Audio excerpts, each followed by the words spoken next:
Le 11 mars dernier se tenaient à Paris les rencontres du financement de l'économie. Organisées par le groupe Option Finance, elles ont rassemblé au total plus de 800 personnes sur l'ensemble de la journée. Cette initiative a pour but de rapprocher PME et ETI des investisseurs et d'œuvrer pour plus de communication entre eux. Une problématique chère à Fleur Pellerin, ministre chargée des petites et moyennes entreprises, de l'innovation et de l'économie numérique, qui est venue s'exprimer à l'ouverture de l'événement.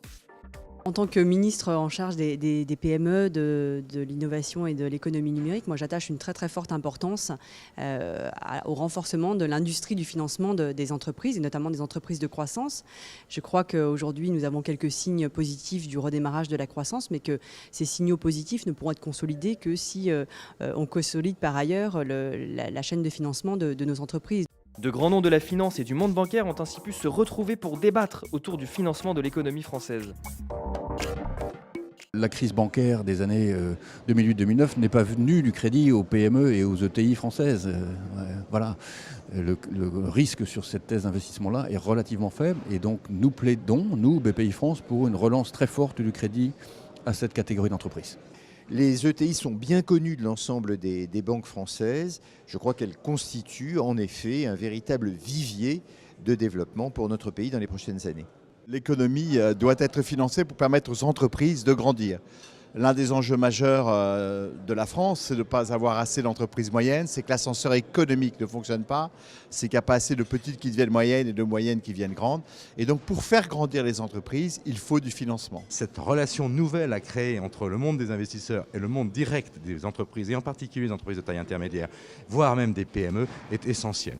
8 commissions thématiques et 2 séances plénières ont également permis à la profession de se pencher sur tout le spectre des nouveaux financements à l'attention des PME et des ETI. Fonds propres, LBO, fusion-acquisition et dette. Autre temps fort de la journée, la remise des prix du financement de l'économie, présidée par Bernard Cazeneuve, ministre chargé du budget. Beaucoup de PME butent sur la difficulté d'accéder au financement lorsqu'elles veulent créer des produits nouveaux ou lorsqu'elles sont confrontées à une crise de croissance. Et le rôle de l'État, c'est de faire en sorte que ces rencontres soient possibles, que ces connexions se créent, parce qu'elles font de la richesse, elles font du dynamisme économique et elles donnent une chance sérieuse à notre pays de retrouver le chemin de la croissance. 4 lauréats ont été récompensés pour les performances de leurs opérations de financement en 2013. Une remise des prix, c'est toujours un peu une consécration de beaucoup d'efforts. La réaction, c'est de la fierté pour notre groupe, d'être distingué par ces prix. Je crois que c'est vraiment l'occasion de réunir à peu près l'ensemble des professionnels du financement de l'économie et puis à travers, je crois, des débats que j'ai trouvé tout à fait intéressants et de très haut niveau. L'économie française, comme l'économie européenne, est bien financée. Donc il y a eu énormément de progrès. Un enthousiasme révélateur de la réussite de cette journée, ainsi que des rencontres et des débats qui l'ont animée.